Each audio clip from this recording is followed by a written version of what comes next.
I want to start by offering you a free, no-tech life hack. And all it requires of you is this, that you change your posture for 2 minutes.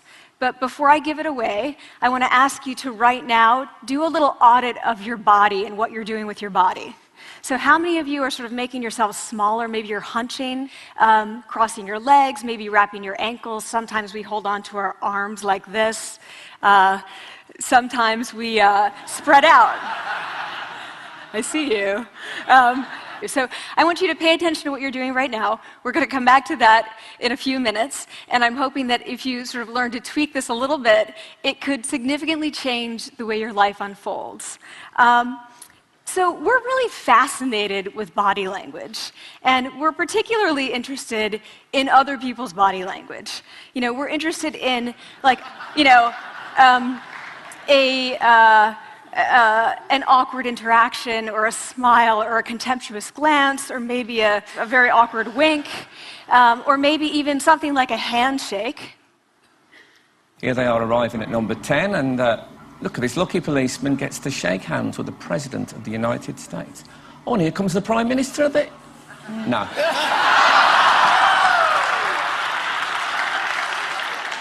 So a handshake, or the lack of a handshake, can have us talking for weeks and weeks and weeks, even the BBC and the New York Times. So obviously, when we think about nonverbal behavior or body language, but we call it nonverbals as social scientists, it's language. So we think about communication. When we think about communication, we think about interactions. So what is your body language communicating to me? What's mine communicating to you? And there's a lot of reason to believe that this is a valid way to look at this. So social scientists have spent a lot of time looking at the effects of our body language or other people's body language on judgments. And we make sweeping judgments and inferences from body language. And those judgments can predict really meaningful life outcomes, like who we hire or promote, who we ask out on a date. For example, Nalini Ambady, a researcher at Tufts University, shows that when people watch 30-second soundless clips of real physician-patient interactions, their judgments of the physician's niceness predict whether or not that physician will be sued. So it doesn't have to do so much with whether or not that physician was incompetent, but do we like that person and how they interacted? Even more dramatic, Alex Todorov at Princeton has shown us that judgments of political candidates' faces in just 1 second predict 70% of US Senate and gubernatorial race outcomes. And even, let's go digital, emoticons used well in online negotiations can lead you to claim more value from that negotiation. If you use them poorly, bad idea, right? So when we think of nonverbals, we think of how we judge others, how they judge us, and what the outcomes are. We tend to forget, though, the other audience that's influenced by our nonverbals, and that's ourselves. We are also influenced by our nonverbals, our thoughts and our feelings and our physiology. So what nonverbals am I talking about? I'm a social psychologist, I study prejudice, and I teach at a competitive business school. So it was inevitable that I would become interested in power dynamics. I became especially interested in nonverbal expressions of power and dominance. And what are nonverbal expressions of power and dominance? Well, this is what they are. So in the animal kingdom, they are about expanding. So you make yourself big, you stretch out, you take up space, you're basically opening up. It's about opening up. And this is true across the animal kingdom. It's not just limited to primates, and humans do the same thing. So they do this both when they have power sort of chronically, and also when they're feeling powerful in the moment. And this one is especially interesting because it really shows us how universal and old these expressions of power are. This expression, which is known as pride, Jessica Tracy has studied, she shows that people who are born with sight and people who are congenitally blind do this when they win at a physical competition. So when they cross the finish line and they've won, it doesn't matter if they've never seen anyone do it, they do this. So the arms up in the V, the chin is slightly lifted. What do we do when we feel powerless? We do exactly the opposite. We close up, we wrap ourselves up, we make ourselves small. We don't want to bump into the person next to us. So again, both animals and humans do the same thing. And this is what happens when you put together high and low power. So what we tend to do when it comes to power is that we complement the other's nonverbals. So if someone's being really powerful with us, we tend to make ourselves smaller. We don't mirror them, we do the opposite of them.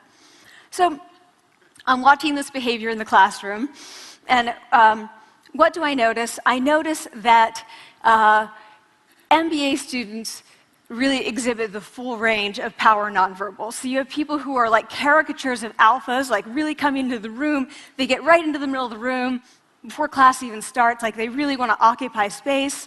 When they sit down, they're sort of spread out, they raise their hands like this. You have other people who are virtually collapsing when they come in. As soon as they come in, you see it. You see it on their faces and their bodies, and they sit in their chair and they make themselves tiny, and they go like this when they raise their hand. I noticed a couple things about this. One, you're not going to be surprised, it seems to be related to gender. So women are much more likely to do this kind of thing than men. Women feel chronically less powerful than men, so this is not surprising. But the other thing I noticed is that it also seemed to be related to the extent to which the students were participating and how well they were participating. And this is really important in the MBA classroom because participation counts for half the grade. So business schools have been struggling with this gender grade gap. You get these equally qualified women and men coming in, and then you get these differences in grades, and it seems to be partly attributable to participation. So I started to wonder, okay, so you have these people coming in like this, and they're participating. Is it possible that we could get people to fake it, and would it lead them to participate more? So my main collaborator, Dana Carney, who's at Berkeley, and I really wanted to know, can you fake it till you make it? Like, can you do this just for a little while and actually experience a behavioral outcome that makes you seem more powerful? So we know that our nonverbals govern how other people think and feel about us. There's a lot of evidence, but our question really was, do our nonverbals govern how we think and feel about ourselves? There's some evidence that they do. So, for example, when we smile when we feel happy, but also when we're forced to smile by holding a pen in our teeth like this, it makes us feel happy. So it goes both ways. When it comes to power, it also goes both ways. So when you feel powerful, you're more likely to do this, but it's also possible that when you pretend to be powerful, you are more likely to actually feel powerful.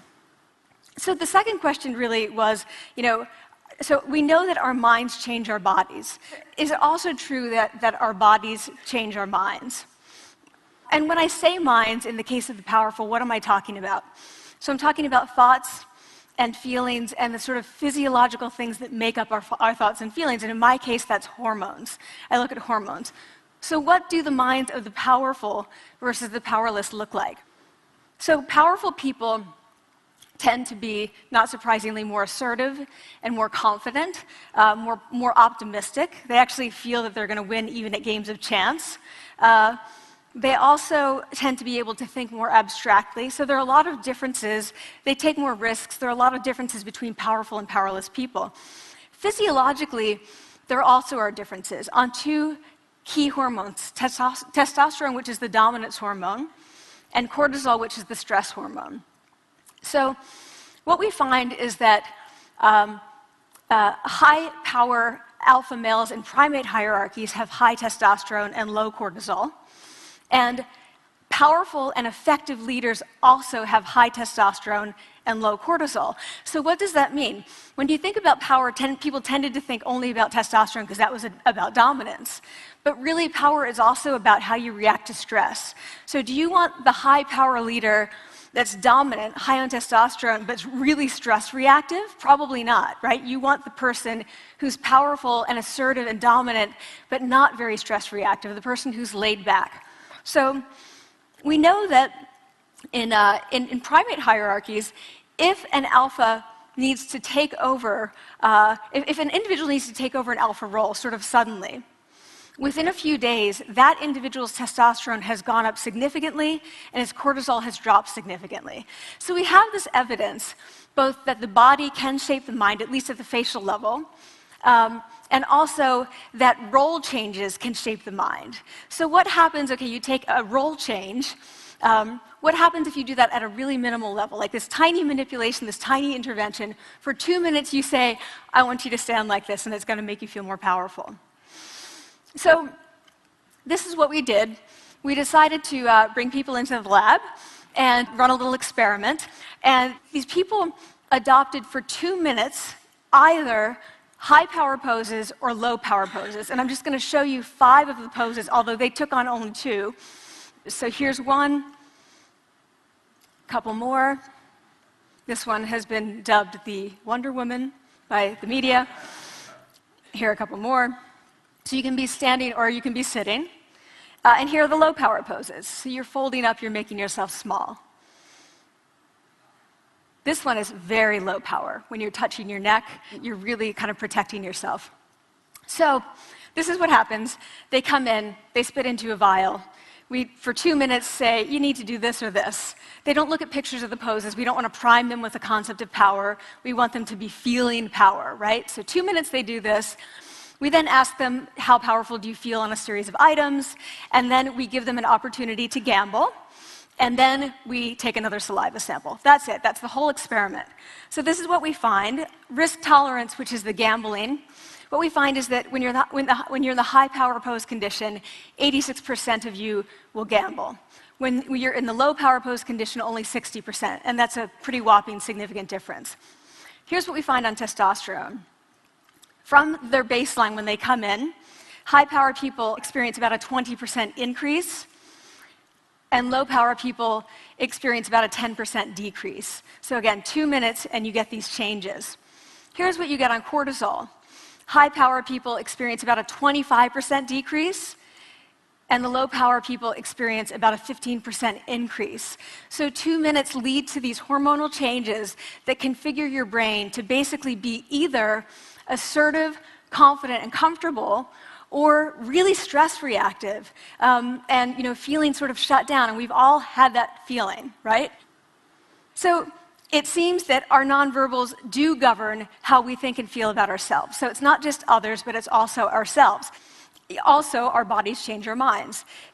But the next question, of course, is, can power posing for a few minutes really change your life in meaningful ways? So this is in the lab, it's this little task, it's just a couple of minutes. Where can you actually apply this, which we cared about, of course. And so we think it's really what matters, where you want to use this is evaluative situations, like social threat situations. Where are you being evaluated? Either by your friends, like for teenagers, it's at the lunchroom table. It could be, for some people, it's speaking at a school board meeting. It might be giving a pitch, or giving a talk like this, or doing a job interview. We decided that the one that most people could relate to, because most people had been through, was the job interview. So we published these findings, and the media are all over it, and they say, okay, so this is what you do when you go in for the job interview, right? So we were, of course, horrified and said, oh my God, no, that's not what we meant at all, for numerous reasons. No, don't do that. Again, this is not about you talking to other people, it's you talking to yourself. What do you do before you go into a job interview? You do this. Right? You're sitting down, you're looking at your iPhone or your Android, not trying to leave anyone out. You're looking at your notes, you're hunching up, making yourself small, when really what you should be doing maybe is this, like in the bathroom, right? Do that, find 2 minutes. So that's what we want to test, okay? So we bring people into a lab, and they do either high or low power poses again. They go through a very stressful job interview. It's 5 minutes long. They are being recorded, they're being judged also, and the judges are trained to give no nonverbal feedback. So they look like this. Like, imagine this is the person interviewing you. So for 5 minutes, nothing. And this is worse than being heckled. People hate this. It's what Marianne LaFrance calls standing in social quicksand. So this really spikes your cortisol. So this is the job interview we put them through, because we really wanted to see what happened. We then have these coders look at these tapes, 4 of them. They're blind to the hypothesis, they're blind to the conditions. They have no idea who's been posing in what pose. And they end up looking at these sets of tapes, and they say, oh, we want to hire these people, all the high power posers. We don't want to hire these people. We also evaluate these people much more positively overall. But what's driving it? It's not about the content of the speech. It's about the presence that they're bringing to the speech. We also, because we rate them on all these variables related to sort of competence, like how well structured is the speech? How good is it? What are their qualifications? No effect on those things. This is what's affected, these kinds of things. People are bringing their true selves, basically. They're bringing themselves. They bring their ideas, but as themselves, with no, residue over them. So this is what's driving the effect or mediating the effect. So when I tell people about this, that our bodies change our minds, and our minds can change our behavior, and our behavior can change our outcomes, they say to me, it feels fake, right? So I said, fake it till you make it. Like, it's not me. Like, I don't want to get there and then still feel like a fraud. I don't want to feel like an imposter. I don't want to get there only to feel like I'm not supposed to be here.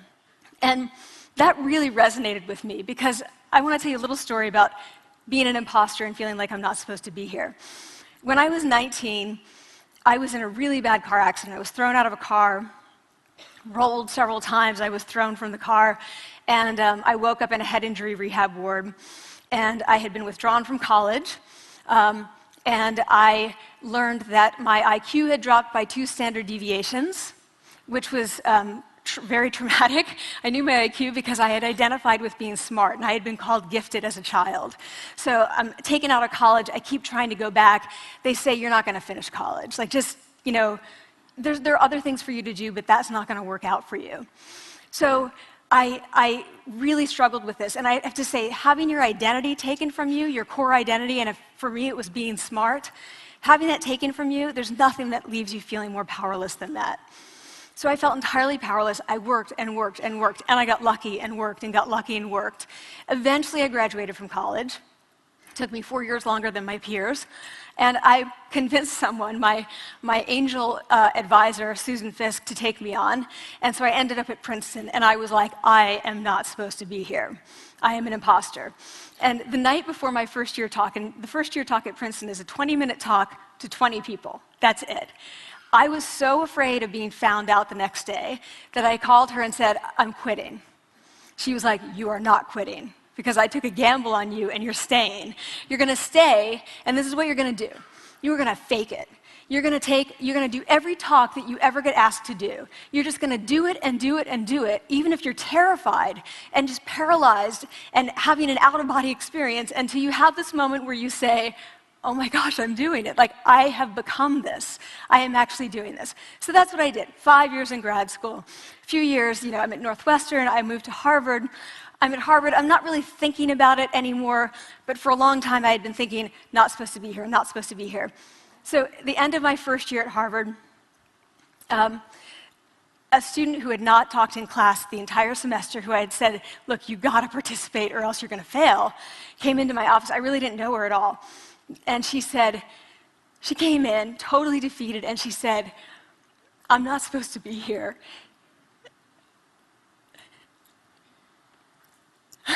And that was the moment for me, because 2 things happened. One was that I realized, oh my gosh, I don't feel like that anymore. I don't feel that anymore, but she does, and I get that feeling. And the second was, she is supposed to be here. Like, she can fake it, she can become it. So I was like, yes, you are. You are supposed to be here, and tomorrow you're going to fake it, you're going to make yourself powerful, and, you're going to...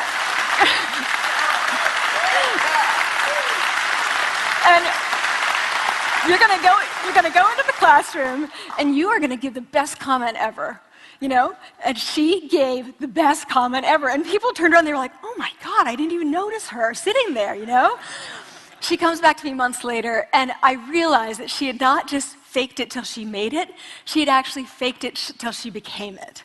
So she had changed. And so I want to say to you, don't fake it till you make it. Fake it till you become it. It's not do it enough until you actually become it and internalize. The last thing I want to leave you with is this. Tiny tweaks can lead to big changes. So this is 2 minutes. 2 minutes, 2 minutes, 2 minutes. Before you go into the next stressful evaluative situation, For 2 minutes, try doing this in the elevator, in a bathroom stall, at your desk behind closed doors. That's what you want to do. Configure your brain to cope the best in that situation. Get your testosterone up, get your cortisol down. Don't leave that situation feeling like, oh, I didn't show them who I am. Leave that situation feeling like, oh, I really feel like I got to say who I am and show who I am. So I want to ask you first, both to try power posing, and also I want to ask you to share this science, because this is simple. I don't have ego involved in this. Give it away, share it with people, because the people who can use it the most are the ones with no resources and no technology and no status and no power. Give it to them, because they can do it in private. They need their bodies, privacy, and 2 minutes, and it can significantly change the outcomes of their life. Thank you.